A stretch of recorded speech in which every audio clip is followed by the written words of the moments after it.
The Nazis transported people to the Auschwitz concentration camp mainly by rail. The first unloading platform was located between the cigarette factory, the so-called tobacco monopoly complex, and the camp proper, Auschwitz I.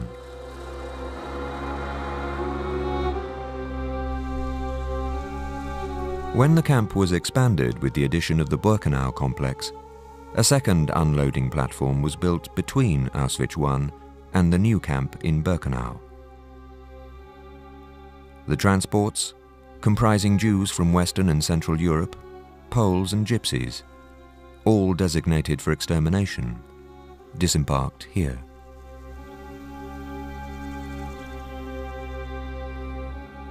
At the beginning of 1944, construction of a third railway siding reached the camp proper. The tracks in Birkenau led to crematoria number 2 and 3. The Nazis recorded the epitome of an efficiently operating death factory in a series of photographs. The extermination of approximately 400,000 Hungarian Jews was documented.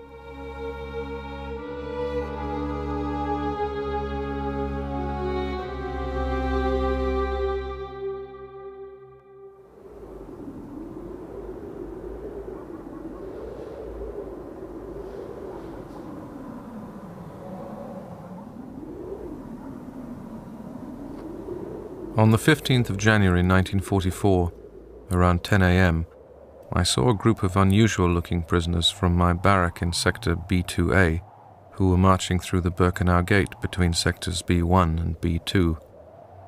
Capo Jupp from Berlin, who I knew when I was in Auschwitz I, recognized me, approached the electrified fence, and expressed his surprise that I was still alive. I asked him what he was doing here with those people, and he said, stressing that it was a secret, that they're building a new rail line leading straight to the crematoria.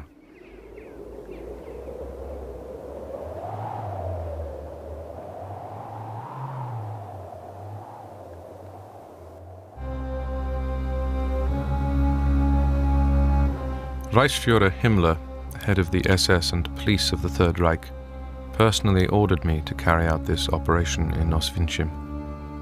Eichmann's program envisioned 4 transports a day. However, this was not possible, despite expanding all the existing infrastructure. For this reason, I had to personally see Eichmann in Budapest and have the order rescinded. The issue was resolved by adjusting the schedule so that on one day 2 trains would arrive and the next day 3 trains, a total of 111 such trains.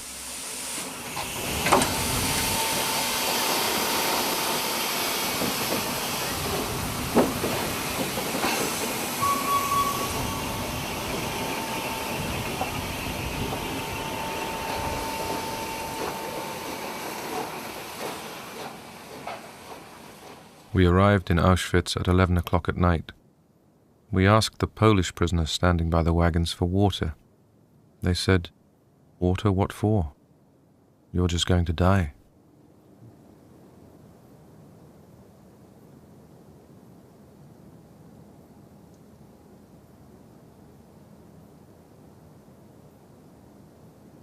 The Jews often asked for water, although we weren't allowed to approach them. Once I risked it and gave some water to a Jewess. Grateful, she threw me a watch. This deed almost cost me my life. One of the SS men shot at me. It was a miracle I survived.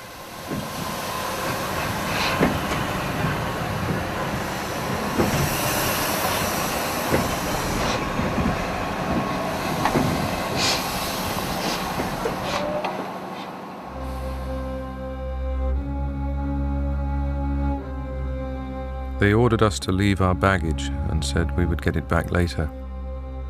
My mama divided a jar of jam between us.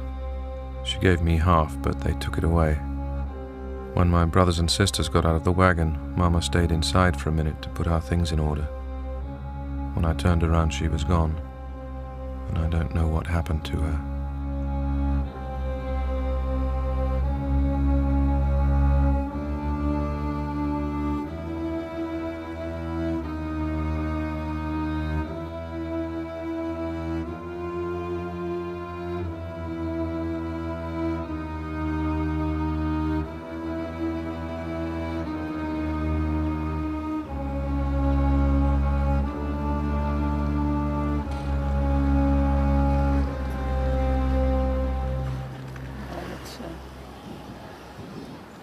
ככה בדיוק הגענו הנה, בדיוק כמו שבתמונות, ומי יודע, אולי אחת מהאלה יכולה להיות אני שם. We were witnesses to the daily arrival of the mass transports. Many times I saw how the selection was conducted on the platform at Brzezinka. The selections were conducted by, among others, SS Hauptsturmführer Joseph Mengele and SS Untersturmführer König. It was very easy to recognize them looking from the sick room toward the platform.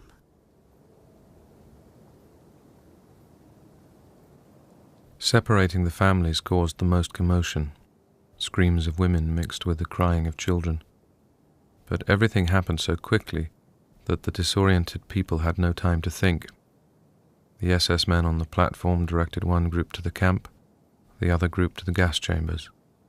The selection was carried out by SS doctors and other SS men.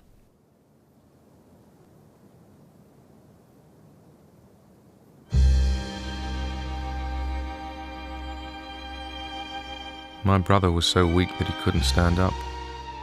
Mama cuddled him. At the last moment I was pushed to the right and separated from them. Symphonic music was coming from somewhere.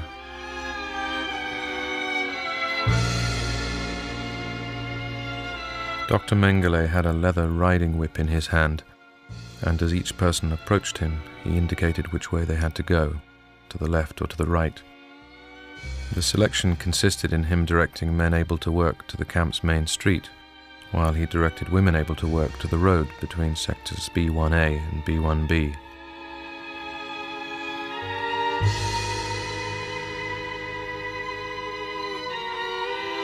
Old people, children, those unable to work and invalids were directed down the road leading to the crematoria, parallel to the unloading platform.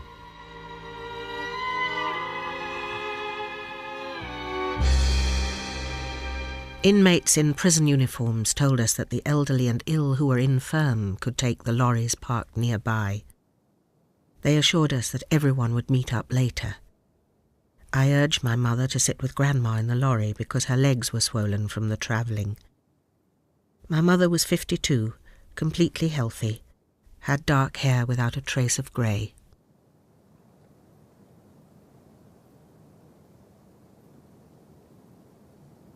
The doctor said that those who are weak and are sick should get into the lorries. I started to do so, but he looked me over from head to foot and said I would have to walk.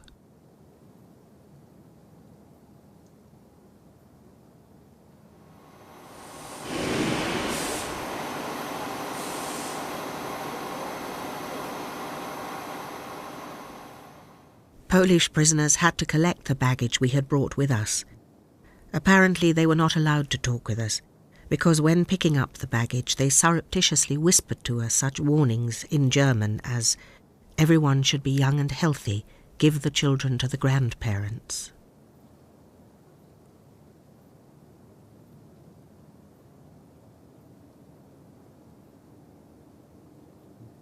Everything happened amidst wailing, sobs, farewells and shouting.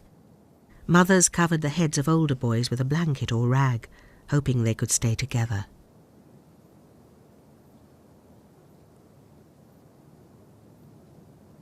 A capo on the platform said that we were going to the crematorium. I didn't know what crematorium meant. I thought he said sanatorium. I asked, to what sanatorium? He laughed and cursed. A Polish Jew asked how old I was.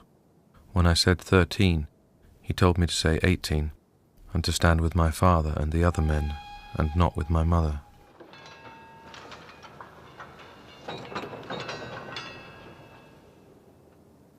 They wanted to take me straight to the crematorium, but when the SS man turned around, I ran. During the selection, I stood on my tiptoes to be taller, and I was assigned to the group of those able to work.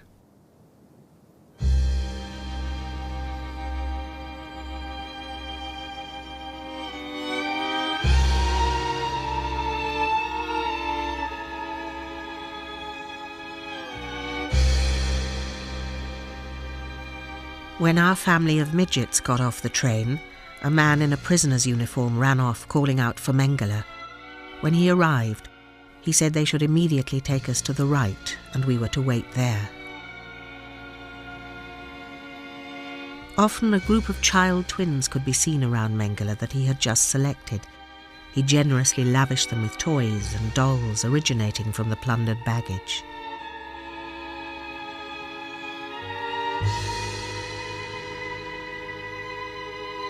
My mother held me and my twin sister by the hands. I remember that some SS man came up to us on the platform and asked my mother if we were twins. My mother then asked if that was good or bad. He said, good. We were then taken away from our mother and joined a group of other twins.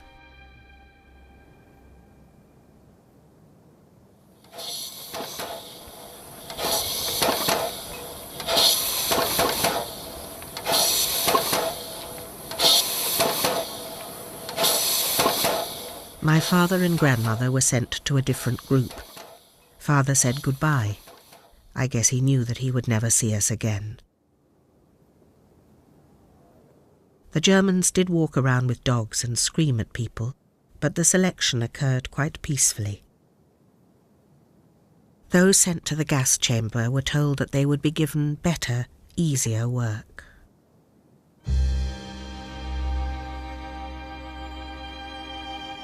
There were 3,500 of us in our transport, of which about 250 men and women were directed to the camp, and the others to the gas chamber.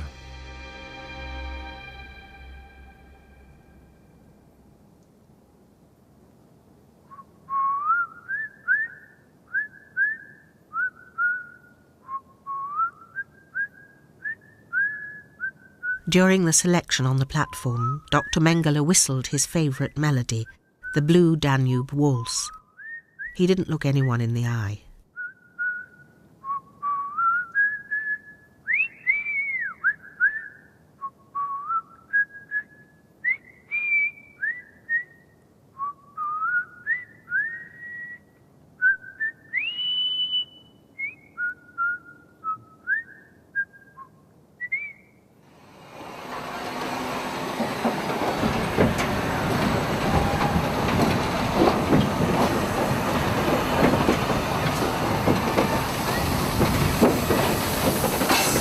Before the train left the platform, all inscriptions, signatures and initials on the walls of the freight cars were removed.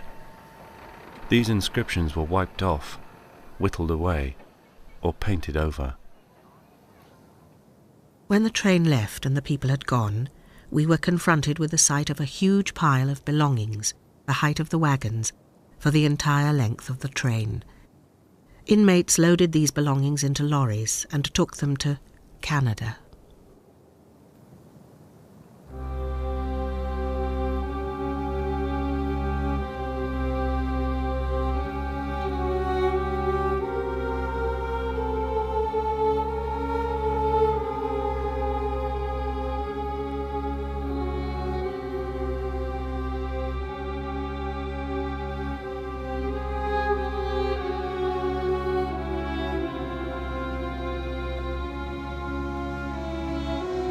In many cases there was no selection. We saw how people walked into the crematorium, seemingly disappearing into the ground. They disappeared in groups, those behind moving forward, waiting their turn.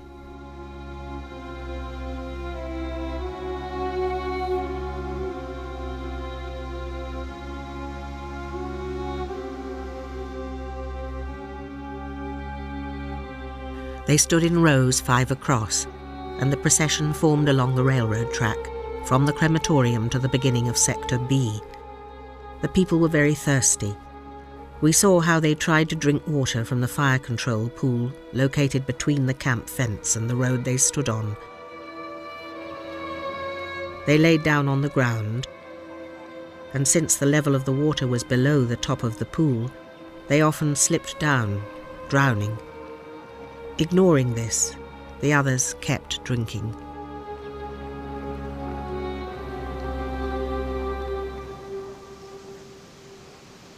Football matches were played twice in the hospital area when the selection was taking place on the platform.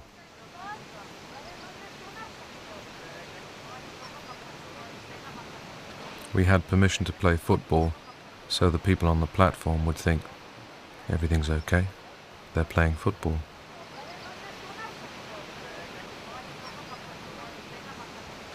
I saw how the prisoners were led to the gas chamber. The majority of them went to their death laughing, without an inkling where they were being taken. I saw with my own eyes how 14-year-old boys walked in the direction of the gas chamber and were even forced to sing.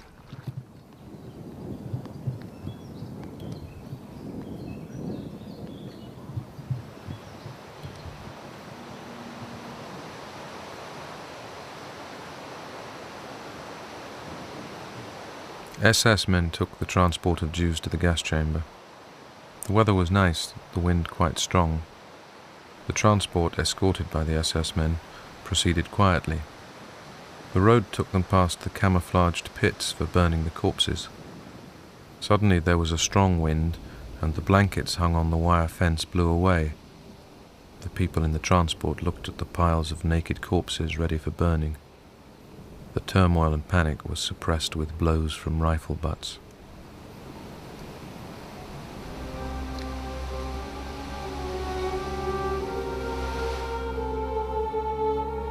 We turned down some side street and saw a fire in the distance.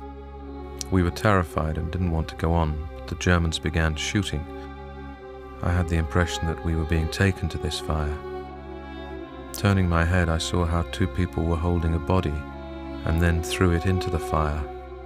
A horrifying scream was heard. We were seized by fear and driven onward toward a dark building. We huddled together. We were terrified. Finally, we reached the sauna.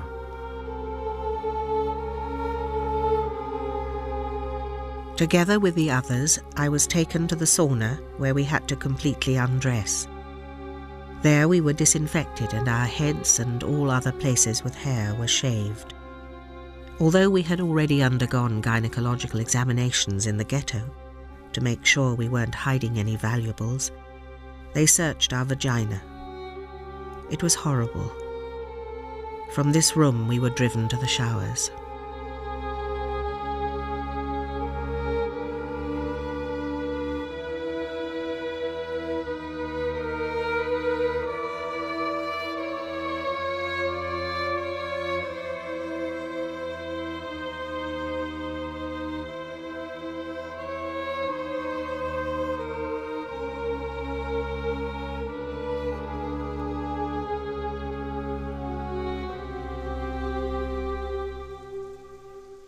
On the grounds of Sector B3, so-called Mexico, a kind of macabre waiting room was created. Jews who couldn't be killed immediately after arriving at the camp had to wait there, as if in line for the gas. They were given food from the camp kitchens, and then killed. I remember how Mexico looked from the men's camp. At that time, several thousand people could always be seen there. They were psychologically exhausted. As at this time, it was no secret to anyone what awaited them in Bejinka.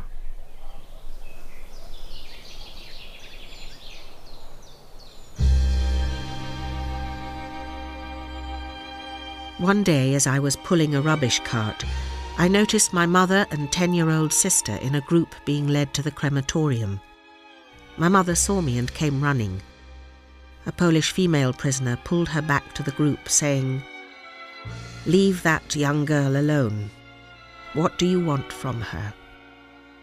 She can live a while longer."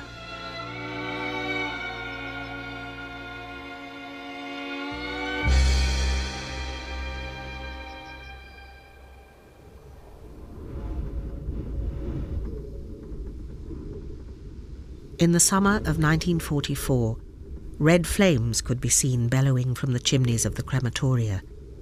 During cloudy days, the smoke from these chimneys enveloped the entire camp. Every day we could see huge lines of Hungarian Jews through the barbed wire fence, moving uninterruptedly in the direction of the gas chambers.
At the end of 1944 and in 1945, an even greater volume of transports was expected to be sent to the camp.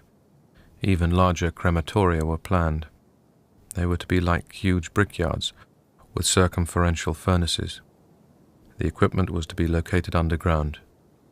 But even the plans for this equipment were not prepared because there was too little time.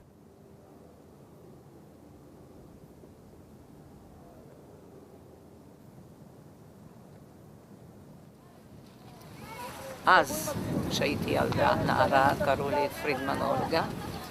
היום אני נשואה,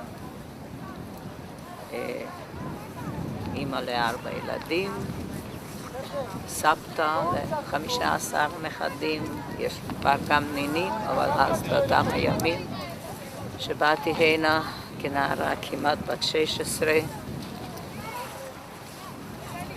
ביום נוראי ההוא, שבבת אחד הכל נהרס. פה רצחו אנשים רק בגלל סיבה אחת ויחידה, כי קראו להם יהודים.